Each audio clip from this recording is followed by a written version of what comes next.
Greetings to everyone on the first video today. My name is Jimmy. I am very grateful for your support. Let's get started.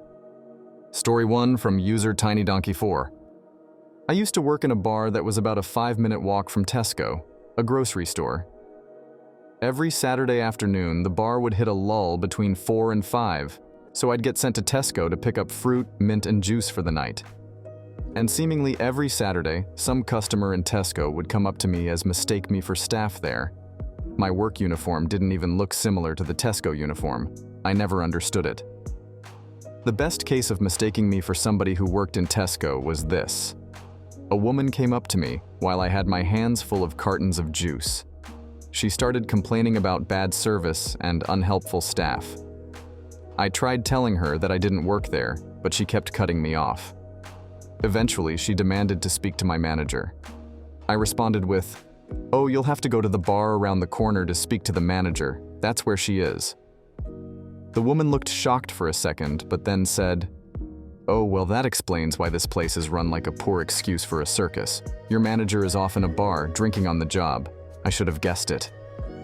To which I responded, "No, I work in that bar and was sent here for stock. If you want to speak to my manager, you can go to my workplace and talk to her." She realized immediately the mistake she had made and became much nicer and very apologetic to me. Story 2 from user High5Yourface. I was at Target right after work.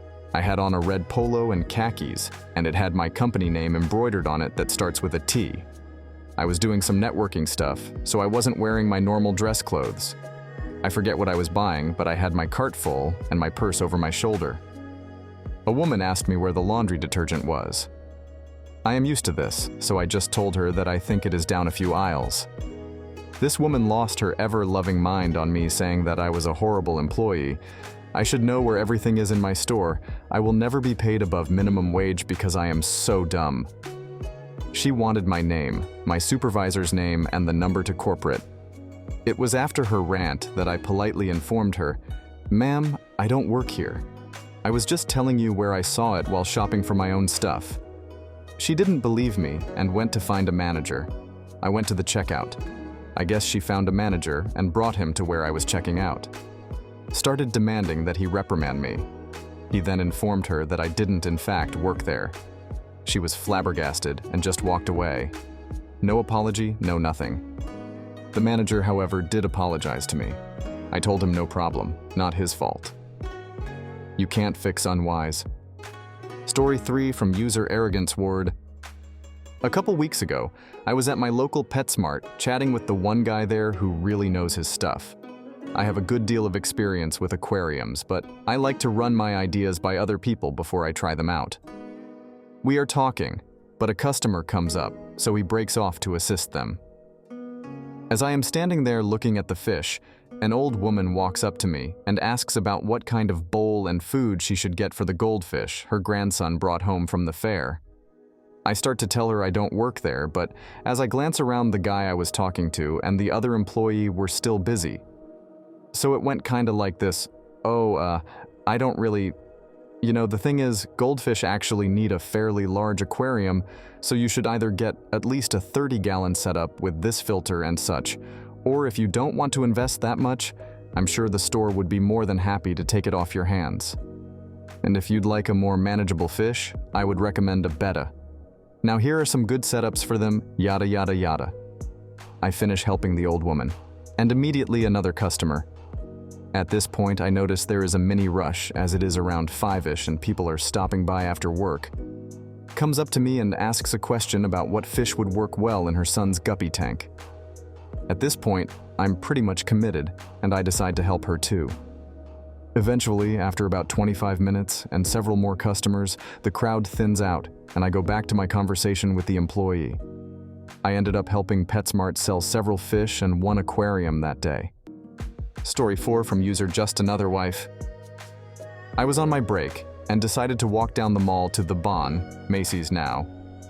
I was wandering around seeing what the sales were when I was approached by one of those high and mighty rich. She asked where something was, and I told her I did not work there. She got all huffy and stormed away. I went about my browsing. A few minutes later, here she comes again. this time with an actual store employee in tow saying, "That's her. That's the one that won't help me." The employee, actually a department manager, asked me why I was out of my department and that I knew better that to not help a customer while approached. She then asked what department I was from. Finally, a chance to speak. I replied, "I sell shoes A," where I was promptly interrupted and give another tongue lashing, all the while Rich is sitting there with a smirk on her face. Manager told me to get to the office and wait for her. I turned on my heel and walked away towards the exit doors instead. She catches up to me and loudly demands to know if I wanted fired or if I was going to get to the office. I responded, "I am going to my office." She said there were no offices in that direction and demanded I turn in my name tag and gather my things. I took my name badge off, handed it to while saying, "I don't think my district manager is going to like you firing his top-selling store manager from Kinney Shoes." She looked down at the name badge and back up to me, white as a sheet. Manager hands my badge back, mumbled an apology, and scurried away with her embarrassment and Rich. There is a lesson in this. Take your name badge off when you are on break and go to other stores. Story 5 from User IT Chef. Many moons ago, I was finishing out the final build out of a restaurant, which I eventually became GM and exec sous of. It was set to open a week prior, but due to the county dragging its ass on permits, final inspections, etc., it was delayed by almost a full month. It is 8:30 p.m. If you were to peer into the restaurant, it was plainly obvious that it was not ready for business. Booths half assembled, kitchen and bar equipment in the dining room, boxes and boxes of stuff. This guy comes into the restaurant. I am 20 up on a huge ladder installing in-ceiling speakers when he starts shouting, cursing, and making threats. He is pissed that the restaurant both did not call to confirm his reso, and number 2, that the restaurant clearly was not open for business. I and my coworker let him know that we are just contractors and have no idea about anything about the restaurant. We're just here to install AV equipment. Sorry, bro. He then kicks a flat-screen TV box and makes it evident that he's out for blood, so to speak. He starts kicking empty boxes, throwing things. My coworker calls 911 and tells the guy to leave. He refuses. He demands to speak with the owner of the restaurant. We tell him that we cannot help him. He continues shouting, yelling, cursing, etc. At this point, I decide to come off the ladder, as I do not want him pushing my ass to the ground. As I am coming down, he gets louder and more aggressive. I jump and rotate around to get to the ground from about 4 up. He sees my shirt flare up just enough to see my handgun on my hip. IWB. His eyes lock onto my hip, and he shuts the hell up immediately. At this point, about 4 minutes has passed. I told him that he has to get the out. Now my coworker confirms that the cops are on their way and will be there in less than 60 seconds. He hightails it to his car. My coworker gives 911 his plate number, and a few seconds later, 3 cop cars arrive. Charges are not pressed. He is given a warning not to come near the restaurant while it is still under construction. Cop asks me about my gun.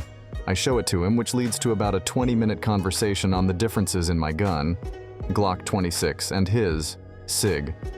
I do not remember what he carried. That was a strange night. To preempt the inevitable question as to why I carried this restaurant was in the nice part of town, where it more or less met the not-so-nice part of town. I am in an empty building with one other guy, with easy-to-move, boxed kitchen equipment valued at like $80K plus dollars, with another $40K in spooled copper wiring, flat-screen TVs, speakers, etc. I do not give a trash about the stuff. I do care about my life and someone being unwise. My coworker carried as well. Story 6 from user From Anderson. Sorry for the wall of text. There is a TLDR at the bottom. This happened about 10 years ago. It was a few days after Christmas, and I'd been sent out to repair some equipment at a Kmart store. The job went well, and I'd already loaded my truck and cleaned up. All I had left to do was get a manager's signature on my paperwork. I stopped at the customer service desk and asked for him to be paged, then waited for him to show up. I was still standing there with my clipboard, not really paying attention to much of anything, when this little old lady walks in the door, noticed my uniform, and started heading my way. I should backtrack here and mention a couple of things. The first being my employer had changed our uniforms about 6 months earlier to a design that made me look like an assistant manager at every single store I set foot in. People were always stopping me, asking where things were, or something similar. I even had people stop me at a fast food chain on my lunch break to complain about something or other. I wasn't really annoyed by it. Most of the time, I thought it was funny. The second thing I need to mention is, while you can't judge a book by its cover, you can sometimes tell a lot about a person by their face. The little old lady in this story was no exception. Her face looked like the last smile that had graced it had been sometime during the Eisenhower administration. I started to tell her that I didn't work there. I got as far as, "I'm sorry, ma'am," before she barked at me to, "Shut up, Sonny, and listen to me for a minute." That is a direct quote. To this day, I'm not sure if I shut up because I was shocked at her rudeness, or just because my brain was trying to work out whether or not I had actually heard someone use the term Sonny in actual conversation. She took advantage of my stunned silence to launch into a diatribe about her experience the last time she shopped there. Something about coupons and how her stuff was bagged, etc. When she paused for a moment to take a breath, I tried to tell her again that I didn't work there. "Ma'am, I can't," she interrupted me by screaming, "I said shut up," then launches into her diatribe again. Now I tend to avoid confrontations, but I can usually hold my own. This old bat had just dragged me into uncharted territory, though. Nothing in my life up to that point has prepared me to deal with a screaming elderly woman half my size. I was more than half afraid she was going to have a stroke right there on the spot. I let her run down a bit and tried again, a bit louder. "Ma'am, I don't work."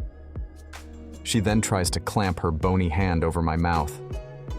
I had to fend her off by holding my clipboard in front of my face. At that moment, some of my grandpa's wisdom came to the rescue. I remember him telling me once that when someone is that angry, anything you say will only make them worse. If you just calmly stand there and let them rant until they wind down, then you can deal with them. The best part is they don't get much satisfaction out of it, and they end up looking like an even bigger jerk than they would if you had yelled back. So, I made up my mind to just stand there nodding and listening until she stopped again. I kept my mouth shut. She stared at me for a long moment, and then says pointedly, "Well?" I responded with a mild, "Well what, old lady? Aren't you gonna help me?" I keep my voice calm, but speak louder than absolutely necessary. "No, but if you want my opinion, I'd go talk to someone who works here." Finally, her eyes darted to the logo on my uniform shirt and widened a bit when she realizes that it did not say Kmart. I suddenly realized how quiet it has gotten. A quick glance over my shoulder revealed everyone within earshot had stopped to watch the show. With all the screaming on her part, that included pretty much everyone in the front half of a store that was already busy with people making returns and people buying whole cartloads of Christmas clearance items. Someone snorted, another made a choking noise, and then the laughter started. It hadn't struck me as funny up to that point, but when it did, it was all I could do to control myself.